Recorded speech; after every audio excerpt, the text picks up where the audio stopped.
primary. Okay, got it. We wanted to to get some input from our loyal attenders to the roundtable on 3 different issues, 3 different topics, and I'd like to have us talk about each of them one at a time. And does everybody have? I'm using the gallery view, and yeah, okay, good. And that's, I'd like to, it's good to see everybody's faces. Hi, Susan. Hi, John. Hi. Any rate, so I'd like to talk about each of them one at a time. And those 3 topics are the scheduling of the roundtable, particularly the time of day. The second topic we'll discuss is venue and format. And then the third area are suggested speakers and topics. And I have had some people email me some, really, I think, dynamite suggestions. But again, if we could take those one at a time. And just by way of preface, just one piece of information that I hope is still current about the plans going forward. Currently, the plan is to only have one service, Sunday service at 10 o'clock in the morning for the indefinite future, kind of to see what the attendance is like for the in-person services and how things are going with the COVID in our area.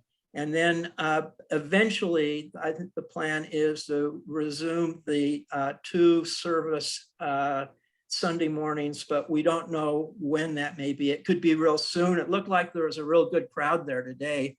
Or it could take a while, and there's going to be, a lot of this is going to be beyond our control, depending upon whether or not the surge gets worse down here in our area. So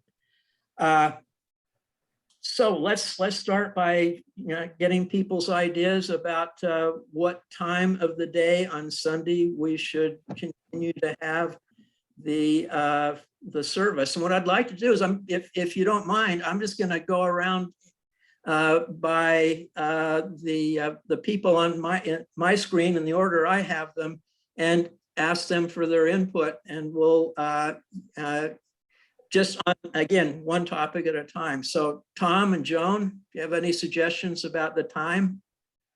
And we've been talking about it, and we, for now, with just one service, we thought it would be good in the sanctuary and on Zoom hybrid at 9 in the morning. Yeah, I agree with that. And then a half hour. Wait a second, Paul. Your turn will come up. No, Yeah, I was just agreeing. I was just agreeing. Thank you, Paul. Yeah, we thought 9 in the morning to 10, and then leave it open for a half hour for the choir and others to get in there. Meanwhile, we'd all go off to coffee, and then the service would start at 10:30. That's what we thought would be a nice flow. Yeah. And have a nice interaction of early birds and late birds for the coffee hour. Mhm. That's what we thought would work. Dave, related to that is, you said just a minute ago that the plan is to have the service stay at 10 o'clock, in which case this wouldn't work. Is that flexible at all? Do you know? That would have to be negotiated with Reverend Kalani and the administration. Yeah. So Yeah. if Sarah has any insights from that, from discussions that the staff have had, but I probably do not think it would go through, just because I know that there was a lot of misinformation at first about what time the services was going to be at. So I feel like there'd probably be some slight hesitation from Reverend Kachala, just because we already have like a set thing. Additionally, assuming that Roundtable was still kind of following a hybrid service, I wouldn't be available to assist with that, because I would have to be helping with the hybrid service, and they require us to be there at 8:30 for the 10 o'clock service. Okay, but we've heard from, and I know you agree, Paul, that, okay, the Dormadies are suggesting that we explore whether or not it would be possible to have roundtable at 9 o'clock in the morning, 9 to 10, and the Sunday service beginning at 10:30. Okay. Paul, you've already gone on record as saying that's the time you would like, so I'm going to move down to Charlie and VJ. Okay, I think, can you hear us now? Yes. VJ, you want to say your preference? Yeah, what do you think? Say your preference, VJ. I know. Yeah, that would be fine. Yeah, if it can be worked out, I think that will be great. I would prefer personally that the roundtable and the service are whichever follows, whichever, it doesn't matter to me. But to have it at 2 o'clock and then the service at 10 o'clock, I'm not going to go to church twice a day. Mhm. Yeah. So that will be great for me. What do you think? Yeah, my own personal preference is that we try to keep them together because otherwise we break up the day and you can, when you make plans for something, it is kind of a broken up. Well, it has worked while we're under these constraints, these COVID constraints, because we tend to be around. We're not out doing things, but I'm not sure how great it's going to be when we get over the COVID business. Mhm. Okay. John? I like the idea of having it continuous, and I'm fine with what Jane said, but I was also thinking that we could have it from the service from 10 to 11 and then have coffee hour for a half an hour and then have the roundtable at 11:30 as one option. But the idea is to make it continuous because I don't like the idea of having the day broken up either between the service and the 2 o'clock deal. Okay, well, that presupposes that we would continue to do it on campus, but we'll talk about that when we get to the venue. So, okay, so now we have a suggestion of trying to do it from 9 to 10 or the alternative would be to have it, John, what you said would be to add from 11:30 to 12:30. Mhm. Let's see. It'd be from 11:30 to 12:30. Yeah. Okay, all right. Susan, do you have, you need to unmute. All right. First of all, I'm actually talking to you from Ann Arbor, Michigan. So, Hey, for me, it's been absolutely wonderful the last 18 months to be able to participate in the roundtables. To be honest, I don't see myself going on campus to the roundtables. So my concern, I mean, I will be back in Las Cruces at the very end of October, but my concern is that it continue virtually for the people who want it to be virtually. In terms of what time it is, you know, I can work with anything. I just want it to be virtual. Thank you, Susan. Jack, could you unmute yourself? And I think we're a small enough group, we can keep all of ourselves unmuted for the time being. So Jack, what are your thoughts about this schedule? Well, I'm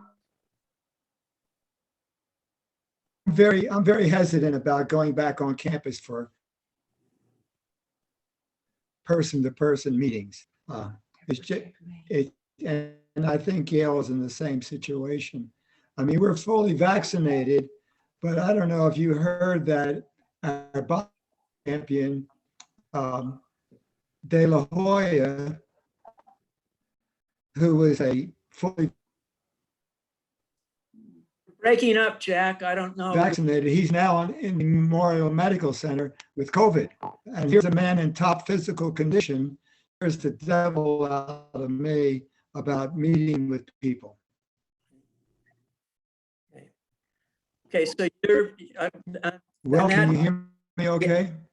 Am I still you- breaking up? You're getting me about every other word. And you keep freezing up. I don't think I can do anything about that. Okay. It might help Yeah, if you turn off your Last camera. Sunday, I went off altogether and couldn't get on. So Gail's going to get her computer to see if that. You can't start your video because the host has stopped it. That's what it is on my screen.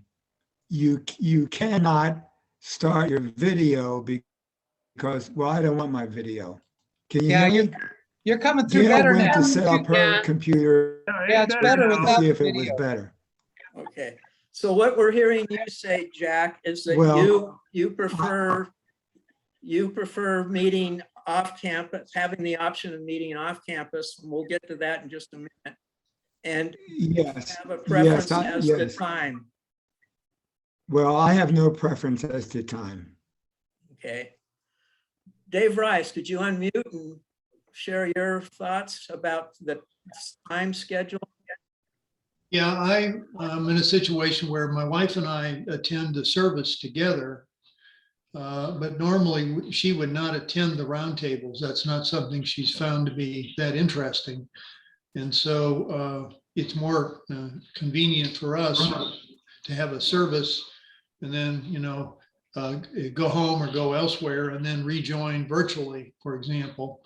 But again, I'm an N of one here, and obviously if the group wants to meet sequentially, which I guess historically was the way the roundtable worked, then that's something I'd have to figure out how to adjust to. But that's my preference. Okay, thank you, Dave. Okay, it's my turn, and I'm going to start off by talking about the time, but I'm also going to make the transition for us to talk about the format and venue because they're linked. I strongly prefer that we continue to do these as at 2 o'clock in the afternoon, and that we continue the Zoom format. And the reason for that I like the Zoom format is I honestly feel like it's much more convenient for our guests. It provides us with opportunities to draw from a much broader area and wider area. We could even begin to have, I've been thinking about inviting people who live in Chicago and other places like that who I know would be interested in participating with us, and that's the only way they could. I also honestly think that we as a group tend to be a little bit more respectful of our speakers because when I've attended the roundtables on campus, there have been a number of occasions. In fact, it feels like to me subjectively that it's most often the case that about 10 or 15 minutes into somebody's presentation, somebody in the audience has a comment or a question, and then that raises another comment or another question. And if the speaker has a hard time getting through his or her presentation, and I think that we've allowed speakers to say their piece, and we still have managed to have really good discussions. So the other thing is I'm with Gail and Jack and Susan about I'm still not comfortable meeting and VJ. We are in the same group. Yeah. Yeah, meeting in persons in small spaces for a prolonged period of time. I'm fully vaccinated, but yeah, I might feel differently after we're eligible for the boost, assuming that we are, reach that threshold. But so I would like to keep it at 2 o'clock in the afternoon.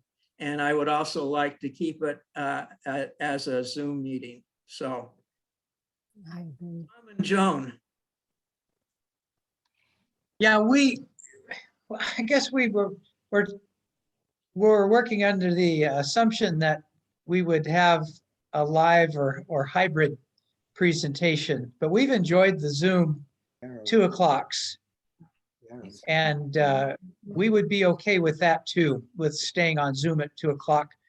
And yeah, we would be fine with the status quo because we feel it's working for the same kinds of reasons that Dave, that you mentioned. We mentioned the 9 o'clock because I guess we were working under assumption that we would have be going back at least in a hybrid format, and we would then have to be using the sanctuary because we're set up for distance as well as face-to-face. And so that's why we went with the 9. And if we did that, we'd be okay with 11:30 to 12:30 for the roundtable and letting the service go first at 10. So yeah, we'd be flexible on that. okay, Paul, Yeah, I want to follow up. First of all, I think I have 2 or 3 speakers that I've talked to primarily at the university, and they would much rather do it in person. I mean, that's number one.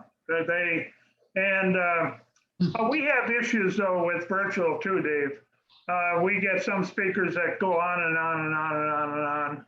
And you don't generally get that in a audience situation. I'm not going to mention any names. And but that's usually during the discussion period. I know who you're talking about. That's period. And we've been much better if we go back to in person. I hope that we enforce the idea that somebody needs to be able to finish their presentation before. Well, we can do that. You can just tell people ahead of time, but you're always going to have that isolated person that's going to interfere. I mean, that's just the way it is. And but I just find person-to-person interaction more rewarding, quite frankly. I was teaching up until the virtual. And I had to teach virtually, and I said, "To hell with it! I'm not going to do it." I like interacting with the students, and the same thing is true with any kind of discussion. I'm not against virtual. I think it's worked out very well, but I just like personal interaction better. That's all. And so far as time, I kind of like the idea of 9 o'clock, but I heard Sarah talking. I'm not sure we could convince our minister of changing that, but we could at least explore it. And I think the 11:30 to 12:30, I know last time, remember Dave, we brought this up, and Jan had indicated that she didn't like that at all. She likes to interact with her family at noontime. So that's just one other viewpoint. Okay, Bryce? Yeah, the comment there I'd make, I spoke with Charlie Schultz today after the service, and he mentioned that based on our current seating arrangement, for example, that even with our just opening today, we were very close to maxing out the capacity of the sanctuary for a single service. And so I think that one thing that we would have to contemplate is that we might well go back to 2 services earlier than some people anticipated. I just put that out there. That's obviously out of my well of responsibility. How many people can we seat with the new seating arrangement? My understanding is it's just slightly under 60. Well, that's just almost what we had before, isn't it? Yes, it's close. Now, I think the number Charlie gave me included the choir, which would Oh. mean that there were fewer in the, actual seating area. Again, somebody here may have been physically present. I was not. And, but I just add that as a perspective because I don't know how the trends have been, but if we go into the fall and we have more people who have gone off to the Midwest, wherever, like I guess Sue had mentioned, Susan, that yeah, they may be coming back, and so our population base will go up, and we'll have more, in principle, crowding. So it may affect our ability to use spaces. Well, I think that the state guidelines right now restrict religious services to 75% capacity, if I remember correctly. I don't know. And let's see, the seating capacity by the fire marshal prior to all of this was about 125 or in plus or minus a few. So, once those limitations are eased by the health department, when and if this pandemic ever goes away, then that would be less of a problem. So Jack, did you have your hand up? And it's good to see you, Gail. Yes, I should say. Yes, wonderful to see you, Gail. No, I saw Jack Welch just now. I'll come back to you, John. Actually, I think I said what I had in mind. That is, I'm reluctant to go in person now because we're getting reports of fully vaccinated people being hospitalized. Mhm. And it really puts a damper on getting out there to me at my age and condition. And for my personal health challenges, I think Zoom is the way I want to go. Dave, Yes. Um, John, John first, and then I'll come back to you, Joan. okay. John? I'm good. Okay, Joan? I'm assuming, and you kind of alluded to this at the beginning, that this is, nothing, we're not talking about something permanent for the next 10 years, this is going to have to be somewhat fluid depending on the, 1 versus 2 services and, when we get through the Delta variant and all of that other stuff. So it's maybe going to change again before too long. I agree with that. Yeah. And the other thing just about seating, we were talking about seating. We had today, we did a count because Tom and I were greeters. There were 51 people there, including the choir. And we had seating for another, what would you say, 20. So we weren't, and it's going to be down from what we used to have permanently because Charlie told me that fire codes made us have more space but in the middle aisle and on the outside of the chairs. So we can't, and we have the thing in the back now, the big thing for Technology stage in the back. So we've lost a lot of seating that we'll never get back. We can't add many more chairs back. The only thing that Charlie told me, the only thing we can do is move the chairs closer together, each row, and add 2 rows on the one side and 1 row on the other. So we may be going back to 2 services sooner than we think because of the permanent limited, smaller capacity that we're going to have. Well, and I certainly hope that the moving chairs closer together will come after the easing of restrictions and guidelines than before, just to accommodate one service.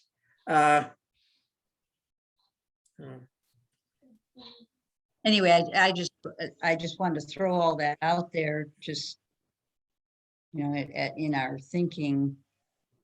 Another thing too is they set up the great room as overflow with a TV monitor. So at least temporarily, before we go to 2 services, there's that additional capacity seating down in the RE Great Room for overflow crowd.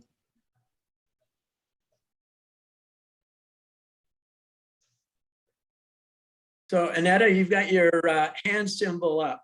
So, I do? oh, well, now it just went away. Oh, that must have been a fluke because I didn't do Okay. anything on my end. Well, is there any input that you'd like to offer as long as you've got the floor, whether you wanted it or not? Well, yeah, I definitely liked the Zoom, in the afternoon. And like I mentioned the other day, I think, people that would, like I had mentioned that we might get, I usually don't go through the pictures to see who's actually participating, but I might think on certain subjects, we might then attract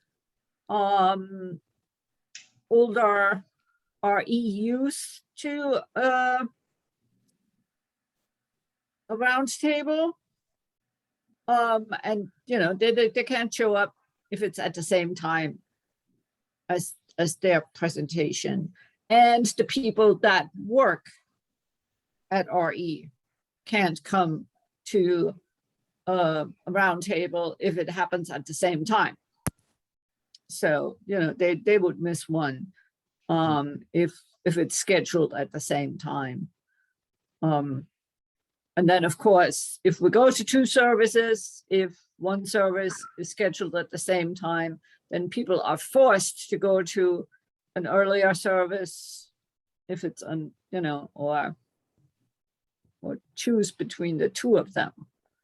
On the other hand, we could keep on recording the roundtables and offer them to be viewed later, but then you can't participate in the discussions.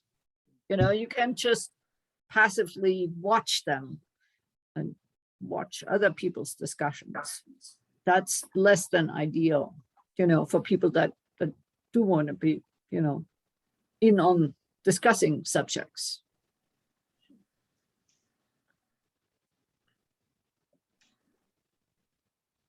Yes, Charlie. Yeah, this is probably a question for Sarah. You mentioned the RE Great Room. I don't think, though, that it is set up for interaction with what goes on in the sanctuary. I think it's a one-way deal, right? Yeah, if I recall correctly, it's only just so you could view it that way. And it's just, if there's not enough space in the sanctuary. Okay, so I have another question for Sarah, if I may. Sarah?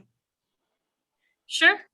If we were to recommend having the roundtable in an 11:30 time slot, 11:30 to 12:30, would you be available for technical assistance at that time if we wanted to try to do some kind of a hybrid so that people who can't attend in person could still attend and participate? Yeah, 11:30 and later would be fine for me. If we were to do a hybrid sort of situation, then I would prefer the 11:30 to 12:30 slot over the 2 p.m. one. I think that's just makes the most sense for everyone. Virtually, I'm fine with either or, but if it is hybrid, then I think that one makes the most sense. Okay. Okay, now the other question I have about hybrid, and I know that Charlie is a member of a group that has, uses a hybrid format, and that it apparently has worked out fairly well for that group.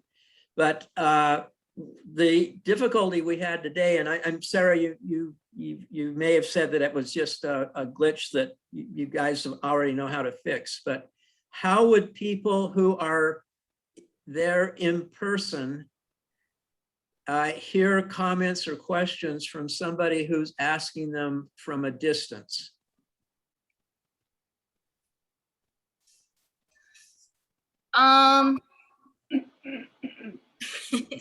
I think in that case, it would probably be a good idea to have, some kind of speaker put in place. That could probably come from the host computer.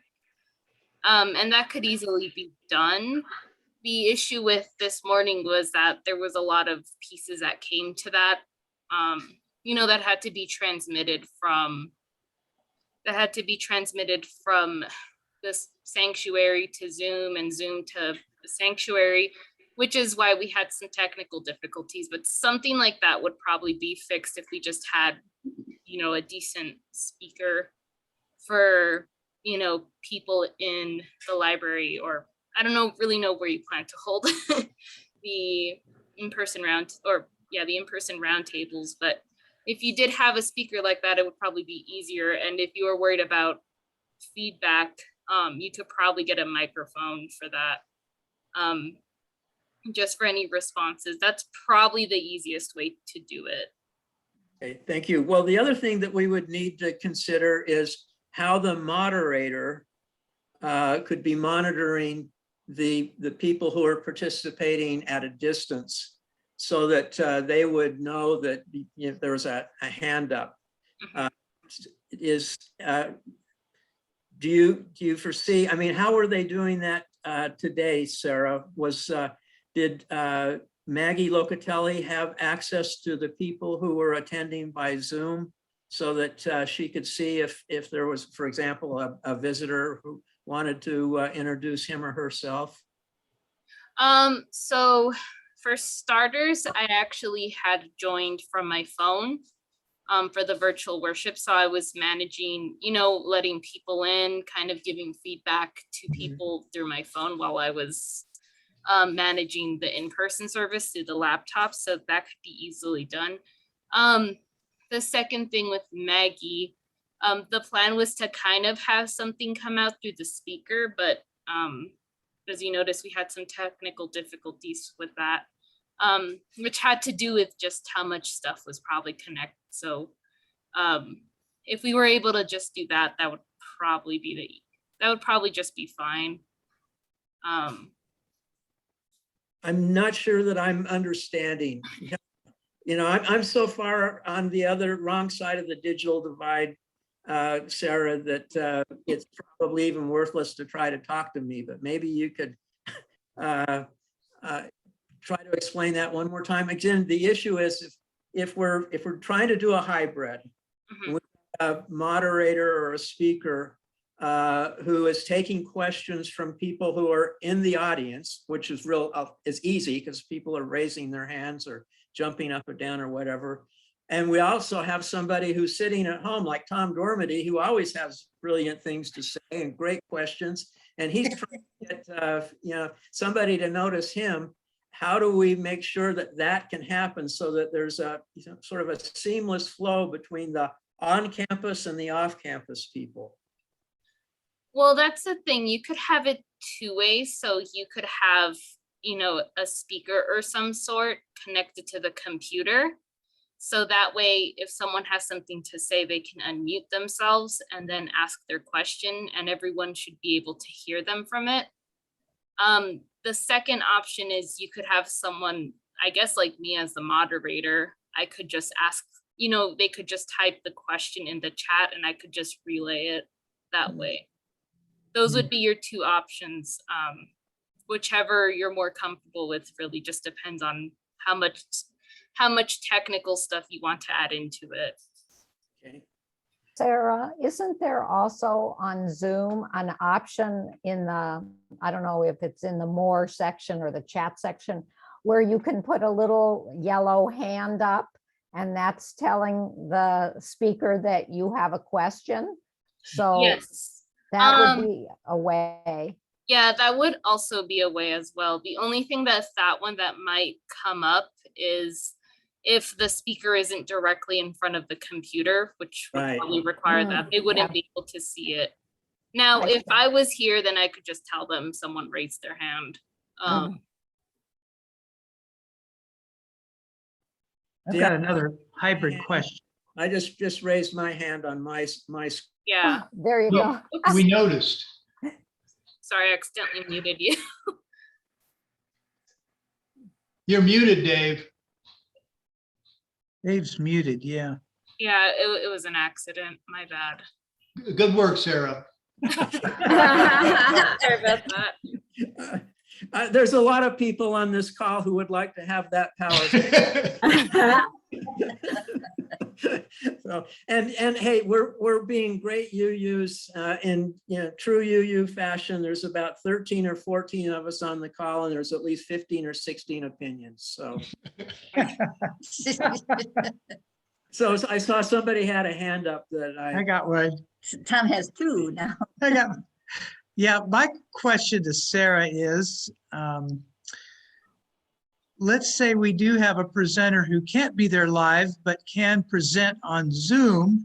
Do we have the capabilities yet of showing them on the monitors in the sanctuary with the sound while they present on Zoom? I think so. I mean, if you're able to connect it to, like a TV monitor or even like a screen projector, I'm sure they could easily share it that way.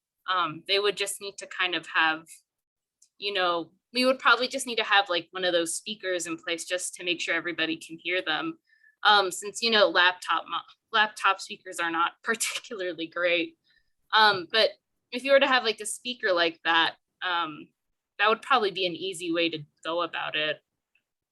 We would probably just need to have the camera on for this computer and probably have it towards, the audience, the audience that's in the library, just so they're kind of aware of, if anyone does raise their hand.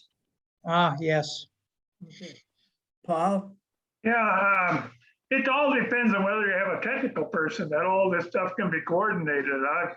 I've many times given roundtable and if not a technical person around, and it's a problem. Yeah. Well, I think that if we try to go with this hybrid format, we're going to have to negotiate that we will have the availability of a technical person because. Yeah, I agree. And I'm sorry, Tom, did you say you had two things? No, I just did the electronic raise hand, and that was my other one. I'll lower my hand. There we go. Do you know how to do that? Yeah. Okay, well, I don't know how best to try to, well, let me back up a little bit. It seems to me that given the opinions and preferences that have been expressed, the one thing that I think that we all agree on is that we would like to continue to have the option for people who are unable to be on campus or uncomfortable to be on campus to participate in the roundtable. I think that we have consensus about that. Yeah, I think we also have consensus that, well, okay, the other point I think that there's a majority opinion about is that it would be, if we're going to have a in-person component to the roundtable, it needs to be scheduled in contiguous to other activities on the church. So that means either having it before the service or after the service, whatever time it is. And it sounds like that the time that we are most likely to be able to have the support of our IT guru, Sarah, it would be if we did it at 11:30, assuming that the service is going to continue to go from 10 to 11, right? So now I know that there are some people, and I would include myself in that at 10:30 to 11:30, or at 11:30 to 12:30, I'm sorry, roundtable, I will probably cut down my participation somewhat. So I'm in a position like Dave Rice, where Eileen is not as enamored with the roundtables as I am, because she hears me spout my opinion all the time anyway. So she doesn't have to be there in person. But I think that we're going to find that there's not going to be a perfect time for everybody. And so I'm wondering if we should recommend that the roundtable be held at from 10:30 or 11:30 to 12:30. You know, Dave, another option would be to see if Kalani would be willing to change and do the service from 9:30 to 10:30. And then coffee hour is 10:30 to 11. And then roundtable is 11 to 12. And that would keep it at least all in the morning. So what's your sense of that, Sarah, from your knowledge of the lay of the land? I'm not sure. I'm not really, I feel like there wouldn't be any issues with that, but it's hard to say because I'm not really quite sure what the response would be. It would probably be best to ask Reverend Coachella and see what he has to say about that. I feel like the only reason it could potentially be turned down is just because it could cause some confusion about the time. And if I do recall, they had made it 10 to keep it consistent with the virtual services, just so that everyone didn't get confused about the time. Because I know there was at some point they were saying there was going to be 2 in-person services, and then they changed it to 1. So I guess it's really up to what he says. So what are people's thoughts about Susan's suggested alternative? Would you restate that, Susan? Okay, well, my suggestion is that the in-person service start at 9:30. At 10:30, we have coffee hour. And from 11 to 12 is the roundtable. And then it would all mesh together, but be done by noon. Is that the major reason to have it done by noon? Well, several people said that they didn't want their afternoon, that they had other things with family and they wanted it done, so. Yeah, there are people that have expressed that already, that once it gets past noontime, it's a problem with family activities. I think I'm okay with exploring the 9:30 service. Yeah, I am too. That'd be fine. I just want to say, when Kalani came here, we had the roundtable during the second service. He got a little nervous about that. Let's be honest. I know Charlie and I met with him, and then eventually he accepted it. But it was a little problematic. Wouldn't you agree, Charlie? Oh, absolutely. Yeah. Because Charlie and I met personally with him 2 or 3 times, after he came, and he was a little problematic with, I think he got used to it, but not totally acceptable. Yeah, he expressed concern about that during the ministerial search process. Yeah, I think he would probably prefer that it doesn't coincide too much with it. Yeah. And it also, I personally, I would also kind of prefer it. I think I would be fine with having the 11:30 to 12:30 service, because if someone just decides to leave, we can always just, record it and just have it available. I don't think 11:30 to 12:30 is too much of cutting into people's afternoons, at least for me personally.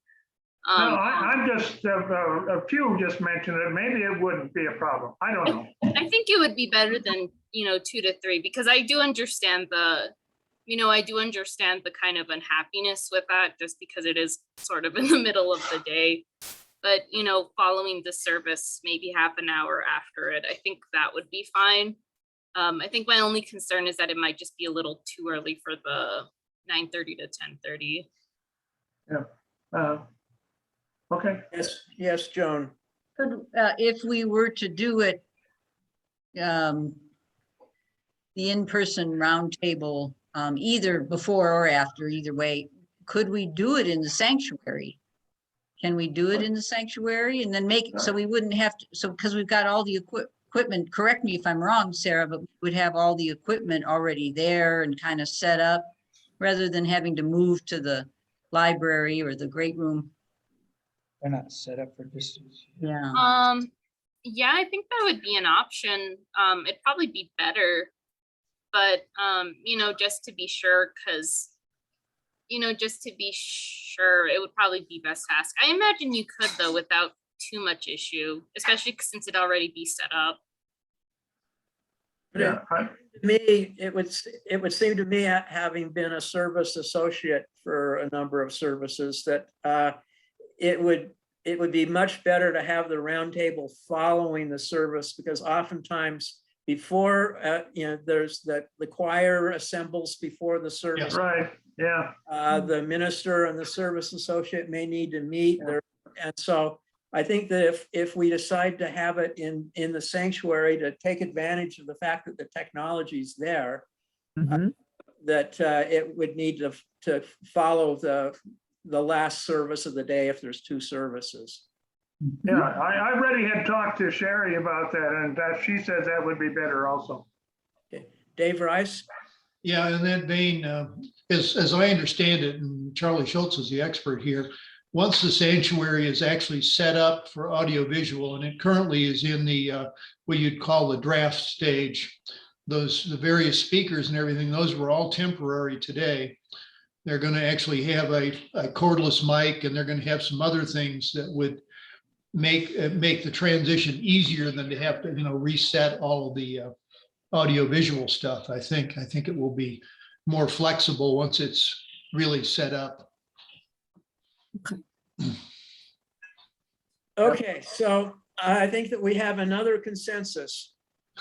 And correct me if I'm wrong, and that is that, okay, the consensus that we have is, I'll be repetitious here, but let's make sure that we're all on the same page.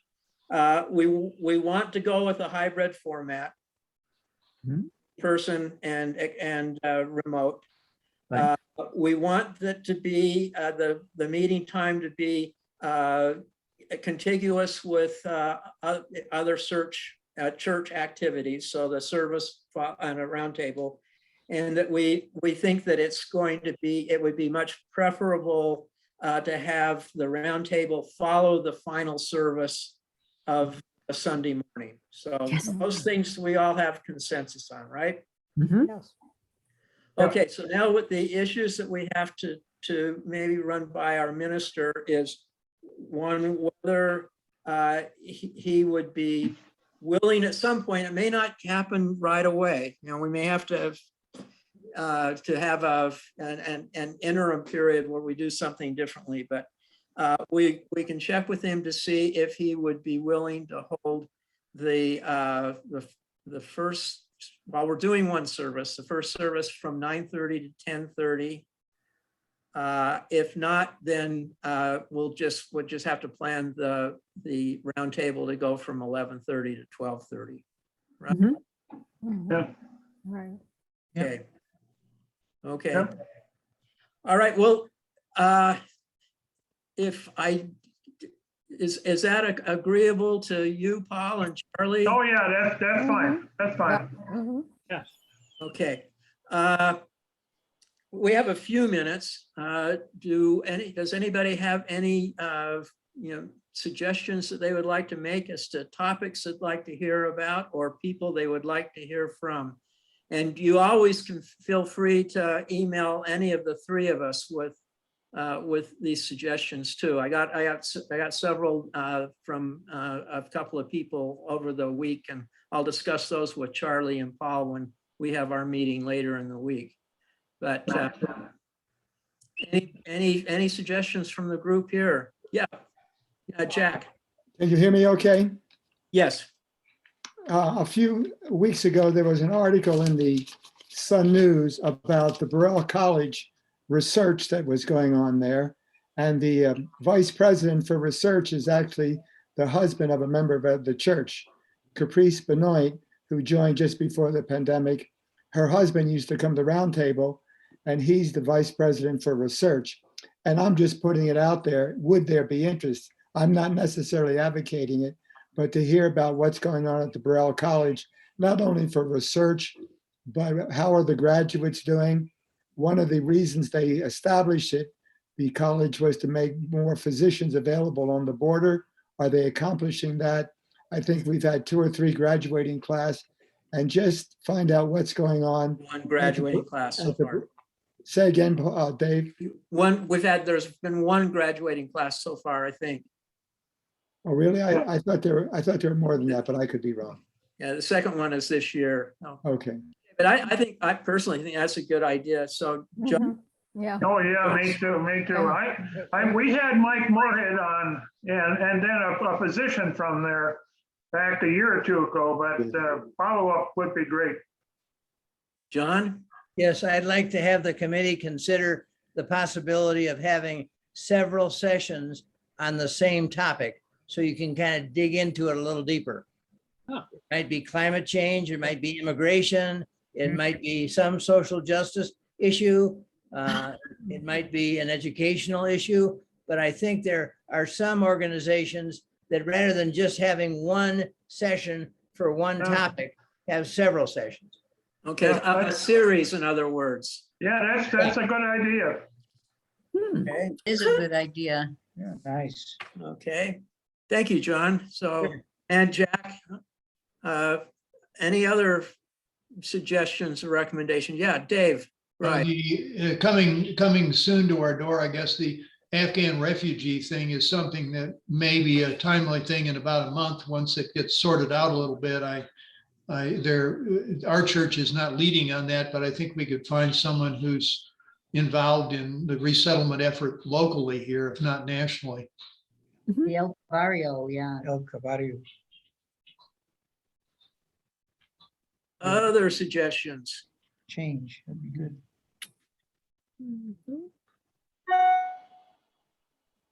Okay, well, we're almost out of time anyway. Let me give you, thanks very much for participating and offering your suggestions and flexibility and all that kind of good stuff. Let me just give you a preview of coming attractions for the next month, and we will be continuing, at least for this month, the Zoom format, the rest of this month. And at 2 o'clock, right? And at 2 o'clock, right. So, and we'll make sure that that news gets broadcast in a variety of ways so people are aware of it. Let me see. Next week, I am going to be giving a presentation on the future history of the Unitarian Universalist Church of Las Cruces.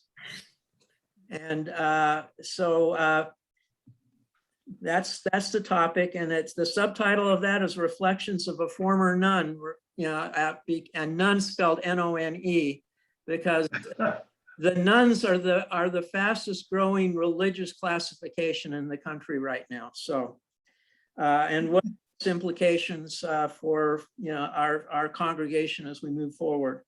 On the 19th at 2 o'clock, our own Rihanna Thomas, Dr. Thomas, is going to be speaking on critical race theory.